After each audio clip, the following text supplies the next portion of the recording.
Day 13, we've made it to Nice. In this video, I'm going to show you the things that you want to do when you're on that cruise, when you only have one day in Nice.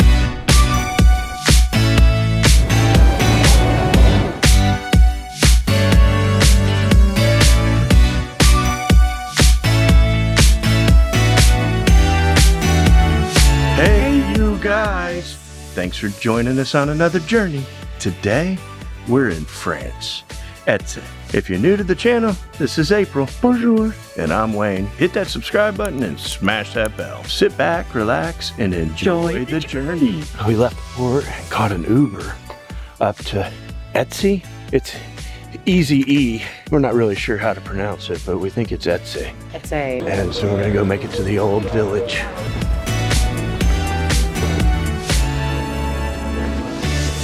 Very cool old town. You know I love old towns. Oh yeah, me too.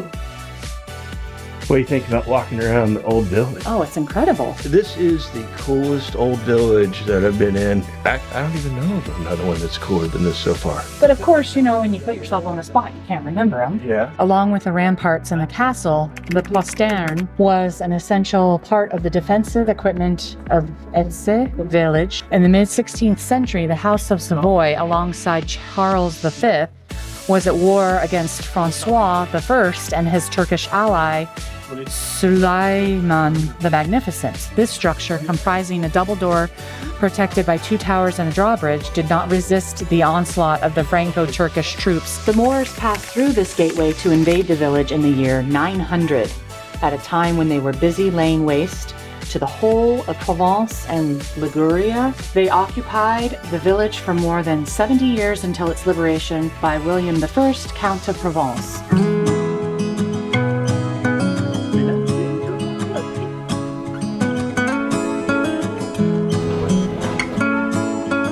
Good tip for you is get here early. As the day goes on, more and more people get here. It doesn't cost anything to actually get into the medieval village. Inside the medieval village is a botanical garden. Costs €7 to get in. We're right at the entrance. It's beautiful. There's a lot of different cacti here. In the winter of 1949, scores of men lugged bags loaded with boulders and stones up this path. In those days, the only way up to the remains of an old medieval fortress.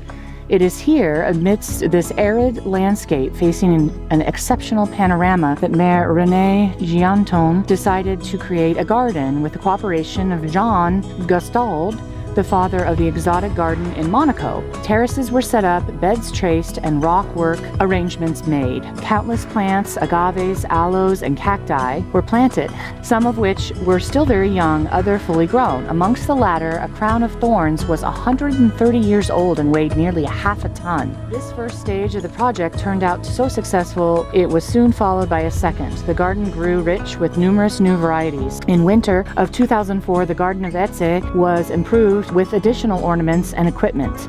Fountains, teakwood chairs, waterworks, sprinklers, and sculptures now decorate the paths, creating intimate, contemplative, and informative areas with thematic signs for an ever-renewed discovery. A plant is called succulent when it stores water to withstand dryness. The Garden of Etze has various succulent plants from Africa or America that are especially well adapted to arid climates. Succulent plants, however, can be found in other environments around the Mediterranean area as well as in tropical rainforests.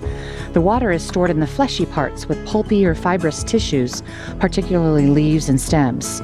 These plants developed tricks to limit evaporation, such as smooth skins, sometimes covered with wax, hairs, and thorns instead of leaves. The first cactus is believed to have been brought back by Christopher Columbus, but it was not until the Renaissance that these plants were studied and understood. The first sisal, or agave plant, was imported in the 16th century when the first one blossomed. It was several meters high and quite a marvel in its time. General Weber, a member of Maximilian of Austria's expeditionary force in 1865, was one of many to whom we owe the presence of agaves on the Riviera. This is the most amazing botanical garden I've ever been to. Well, it also helps when you have this magnificent view.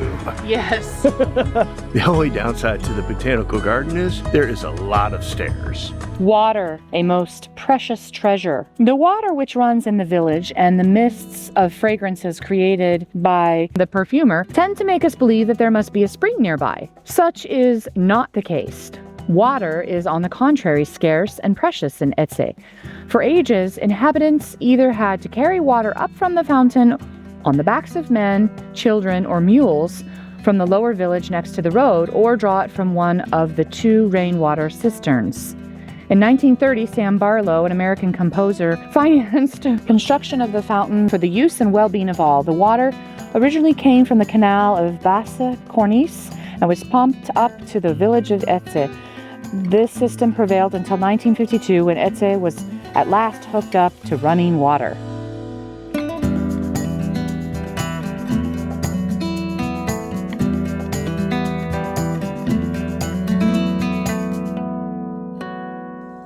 These are yuccas. These spectacular plants originate in Central America and have been introduced in Europe in the 17th century for ornamental purposes. Some of them grow 6 to 8 meters high. These creamy white-belled shaped flowers grow from the crown of the leaf and are grouped in vertical bunches 1 to 1.8 meters high. They are very fragrant and only open at night. You sit with you. Whoa! Fatty Boomalatta's in the house. So have you been able to enjoy some of the smells? Oh man, in the medieval part, you could smell all the different flowers would just get funneled in. I tell you what, there's the sights and the sounds, but the smell just, especially for me who has such a strong sniffer, it so enhances the experience.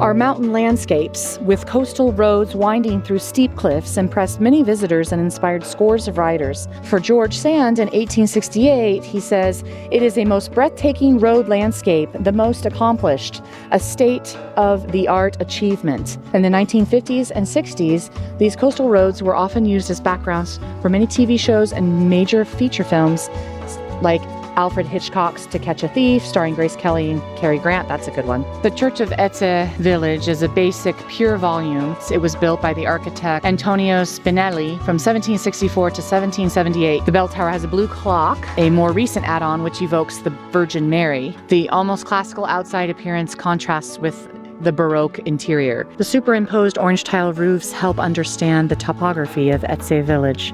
The narrowness of the streets is only ceded to small town squares. This architectural tightness preserves many shaded areas, helping to withstand summer heat. The ground floors of houses used to be cellars or cattle sheds for goats, sheep, and especially mules. The inhabitants lived on the floors above. The viaduct of Etse, the Bridge of the Devil. The viaduct, which spans 80 meters over the ravine of Gaffanel, was built between 1911 and 1914, enabling the completion of the Moyenne Corniche Middle Coastal Road in 1927. Its construction generated a legend. This is what it is. A peasant makes a deal with the devil. He asks the devil to build a bridge over the ravine. In exchange, must give up the soul of the first living creature that crosses it.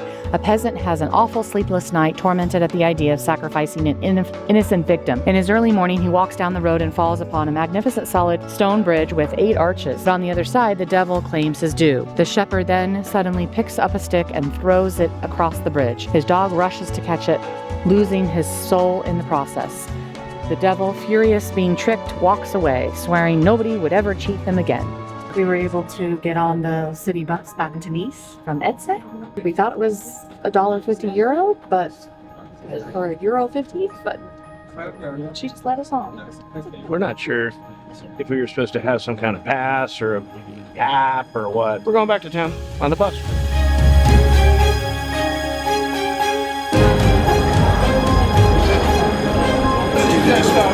You said you wanted to do an April spritz. April. And that's your name? It's not April. Oh, it's not April. No, it's Aperol. Oh, I thought you were saying your name. No, you dingus. This is the official April spritz, known that is the common drink of the people in Nice, France.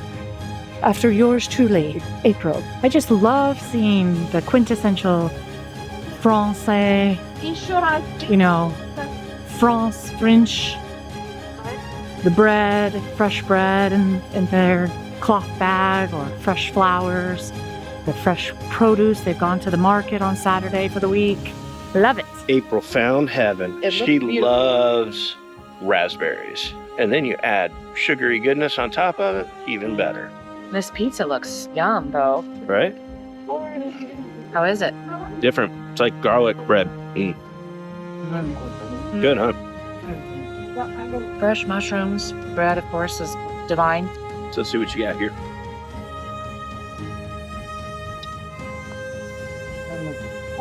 These raspberries are so fresh. The cream is lovely.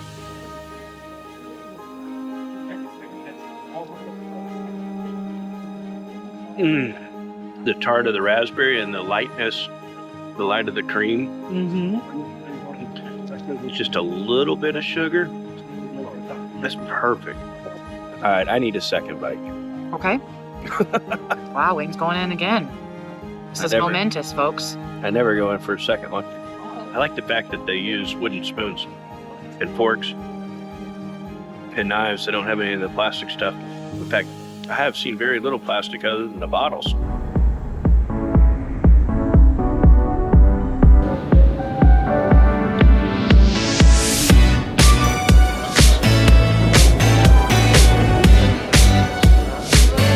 These alleyways are kind of like in a painting.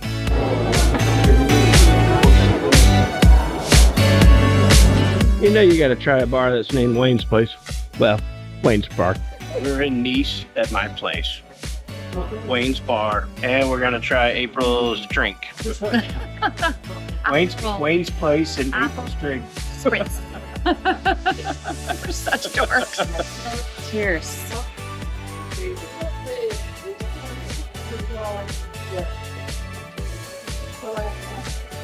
Weird. I don't know what. Well, because it's different. Weird isn't bad. It's Prosecco with Aperol. But I need to look it up. It is an Italian bitter aperitif made of gentian, rhubarb, and cinchona, among other ingredients. It's only 11% alcohol. Now that I know what it is, you can pick up the rhubarb and the gentian. I'm not sure what that means. Gentian? Gentian. Never heard. I know gentian violet, so I don't know if it's that or if it's something else. It's got the bubblies, which gives it a lighter feeling, but it's very refreshing. It's not overly sweet. Why don't you try it?